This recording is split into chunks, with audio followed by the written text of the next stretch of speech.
नमस्कार। मैं हूं astrologer and vastu consultant doctor Vaishali Gupta. इस समय हम लोग सभी लॉकडाउन में हैं और हम में से कुछ लोगों को लो फीलिंग या फिर डिप्रेसिव टेंडेंसी हो सकती है। आपने देखा होगा कि कुछ लोगों के अंदर डिप्रेशन की टेंडेंसी बाकी लोगों से ज्यादा होती है। They have a higher tendency of getting depressed और फीलिंग लो क्वाइट ऑफन।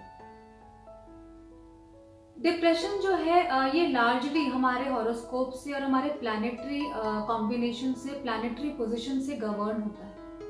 कुछ लोगों की पत्री में कुछ ऐसे ग्रहों की प्लेसमेंट होती है, कुछ ऐसे नेगेटिव प्लैनेट्स होते हैं, कुछ ऐसे कॉम्बिनेशंस होते हैं जिसकी वजह से उनके अंदर डिप्रेशन की प्रॉब्लम आ जाती है। हालांकि डिप्रेशन एक बहुत ही वास्ट सब्जेक्ट है, लेकिन आज मैं अपने इस वीडियो के माध्यम से आपको बताना चाहूंगी कि जनरली जो है वो डिप्रेशन के कॉजेज हॉरोस्कोप में क्या होते हैं और कैसे हम कुछ उपाय करके जो है इस प्रॉब्लम से निजात पा सकते हैं। अगर हम एस्ट्रोलॉजी में अपने हॉरोस्कोप की बात करें तो उसमें जो छठा और आठवां घर है वो डिजीजेस को रूल करता है। Physical, mental elements, they are all ruled by the 6th and the 8th house of our horoscope. जो छठा घर होता है वो हमारे इस जीवन में हमारे लाइफस्टाइल के जो गड़बड़ की वजह से जो बीमारियां होती हैं वो उनके बारे में बात करता है। अगर हम अभी इस जन्म में कोई लाइफस्टाइल के हमारे कुछ प्रॉब्लम्स हैं, कुछ हम अपनी हेल्थ का ढंग से ध्यान नहीं दे रहे हैं, या फिर हम एक्सरसाइज नहीं करते हैं, या खाने में हमसे कोई त्रुटि होती है, हम केयरलेस होते हैं, तो उसकी वजह से जो लाइफस्टाइल डिजीजेज आती हैं they are generally ruled by the 6th house. लेकिन आठवां घर जो होता है वो हमारी कार्मिक डिजीजेस का होता है।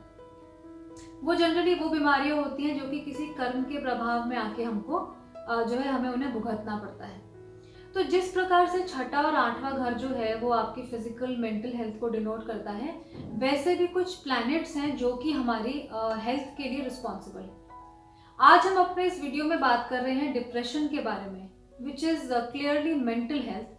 तो हमारी मेंटल हेल्थ को जो प्लैनेट, सबसे इंपॉर्टेंट प्लैनेट जो रूल करता है वो है चंद्रमा, यानी कि मून।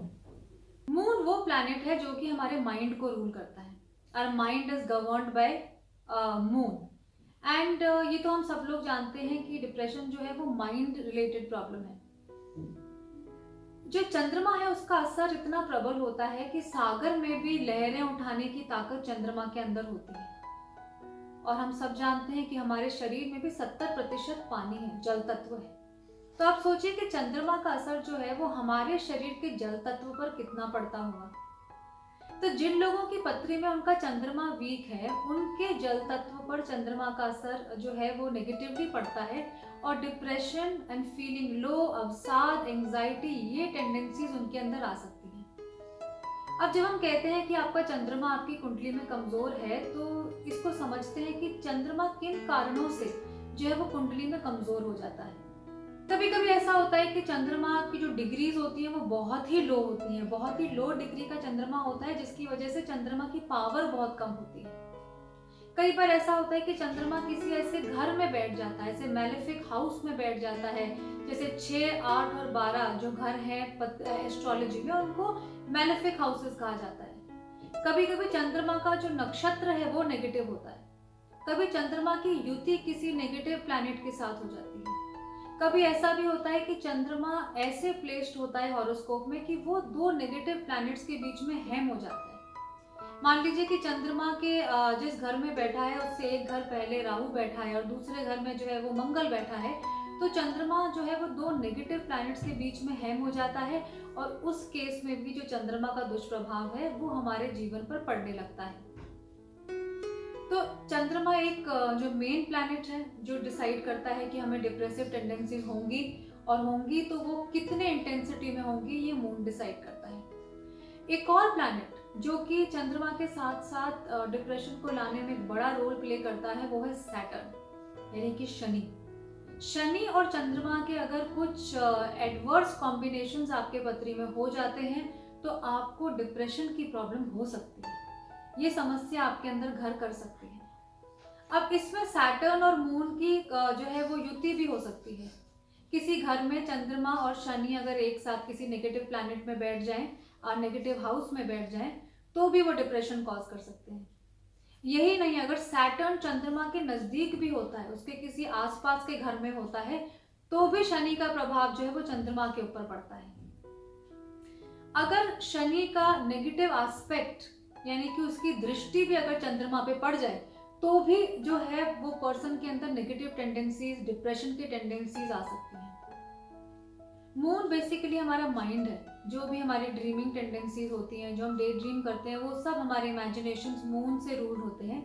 और चंद्र जो सैटर्न है वो हमारे को रियलिटी चेक देता है, वो हमको वास्तविक जीवन में लेके आता है।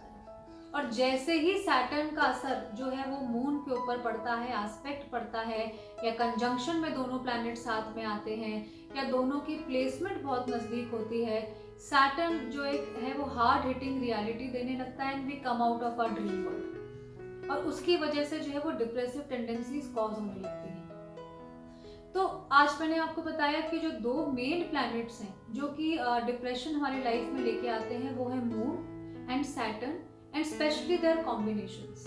They being together in a negative house, Saturn aspecting the moon, Saturn sitting too close to the moon, और both of them together in some house. ये सब जो है, ये सारे combinations, ये दोनों planets मिल करके डिप्रेसिव टेंडेंसीज हमारे अंदर इंड्यूस कर सकते हैं। ऐसा भी कहा जाता है, कई लोग बोलते हैं कि आपने सुना होगा कि राहु भी जो है वो डिप्रेसिव टेंडेंसीज का कारण होता है। बट राहु अगर हम देखें तो वो it is the planet of impulsiveness and illusions. तो राहु और मून का कभी कभी कॉम्बिनेशन होता है तो वो बाइपोलर जैसे प्रॉब्लम्स या फिर कोई इल्यूजन्स, इस तरह की जो है वो चीज़ें ज़्यादा लेकर आता है। लेकिन आम तौर पे जो एक डिप्रेशन की प्रॉब्लम है वो सैटर्न और मून से ही गवर्न होती है। तो आइए अब जानते हैं कि अगर आपके पत्री में कोई ऐसा जो है वो प्लैनेट का इल इफेक्ट है, कोई मून या सैटर्न का कॉम्बिनेशन है जिसकी वजह से आपके अंदर डिप्रेसिव टेंडेंसीज आ रही हैं, तो आप क्या ऐसे जनरल उपाय कर सकते हैं जिससे कि इस प्रॉब्लम में आपको राहत मिले। सबसे पहले और सबसे जो एक बहुत ही कारगर उपाय हो सकता है वो ये है कि जैसे हम सूर्य को जल चढ़ाते हैं वैसे ही हम शाम के टाइम चंद्रोदय के बाद जो है वो हम चंद्रमा को जल चढ़ाएं। अगर चंद्रमा को जल चढ़ाते हैं आप और अपने मन में 8 से 10 बार या 11 बार ओम नमः शिवाय का जाप करते हैं तो चंद्रमा की जो पॉजिटिव किरणें हैं वो आपके ऊपर पड़ती हैं और पत्री में उसका नेगेटिव इफेक्ट जो है वो कम होने लगता है। ओम नमः शिवाय का जाप इसलिए करते हैं क्योंकि शिव जी जो है वो सोमवार के दिन उनकी पूजा की जाती है एंड मंडे जो है वो मून प्लैनेट से डिनोट होता है। तो अगर हम शिव जी की जो है मंत्र का जाप करते हुए चंद्रमा को जल चढ़ाते हैं तो हमारी डिप्रेसिव टेंडेंसीज जो है वो कम होने लगती हैं। एक और चीज़ जो आप कर सकते हैं अपने चंद्रमा को शांत करने के लिए वो ये है कि आप दूध में अपना प्रतिबिंब देखकर, अपने आप को देख करके जब आप वो जल वो जो दूध है वो ओम नमः शिवाय के साथ अगर आप शिवलिंग पर चढ़ाते हैं तो भी जो है वो एक बहुत ही महा उपाय होता है डिप्रेशन से अपने आप को फ्री करने का। Another thing that you can do to pacify your Chandrama is moon meditation. ऐसा कहा जाता है कि जिस दिन पूर्णिमा होती है या जिस दिन अमावस्या होती है, जिस दिन फुल मून होता है या नो मून नाइट होती है, उस दिन चंद्रमा का असर हमारे जल तत्व पर और ज्यादा पड़ता है। और स्पेशली जिनका जो मून है वो पत्री में अगर डेबिलिटेशन में होता है या वीक होता है, नीच का होता है, तो उनके जीवन में जो है पूर्णिमा और अमावस्या के दिन चंद्रमा का प्रभाव और ज्यादा पड़ने लगता है। तो अगर पूर्णिमा के दिन आप चंद्रमा के किरणों के नीचे बैठ के, उसकी शीतल किरणों के नीचे बैठकर मेडिटेशन करते हैं तो ये भी एक बहुत बड़ा उपाय है अपने चंद्रमा को अपने पत्री में सही करने का। बहुत सारे जो फुल मून पूर्णिमा के मेडिटेशंस हैं वो यूट्यूब पर भी अवेलेबल हैं, आप उनको लगाकर बैठ सकते हैं। या फिर अगर आपको मेडिटेशन करना आता है तो आप अपने घर के बैल्कनी में बैठें, चंद्रमा की शीतल किरणों के नीचे बैठें, बैठकर मेडिटेशन करें। अगर आप मेडिटेशन नहीं जानते तो 108 बार ओम नमः शिवाय का जाप करें। अगर ऐसा भी आप करते हैं तो आपका जो चंद्रमा है वो मजबूत होता है। आइए बात करते हैं सैटर्न की।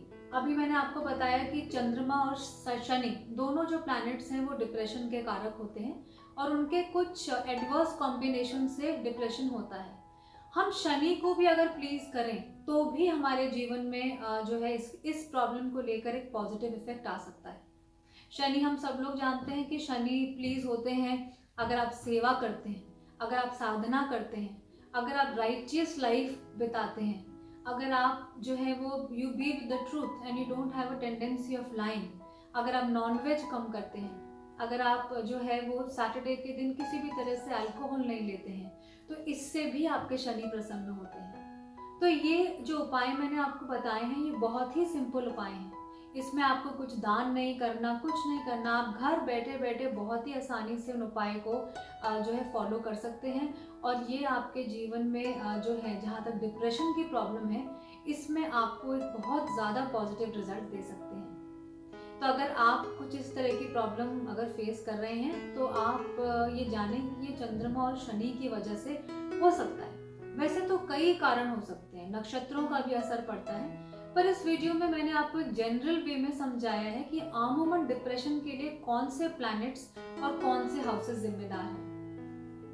तो आप इन रेमेडीज को फॉलो कीजिए और इनको कीजिए और देखिए कि आपके लाइफ में इसका क्या पॉजिटिव इफेक्ट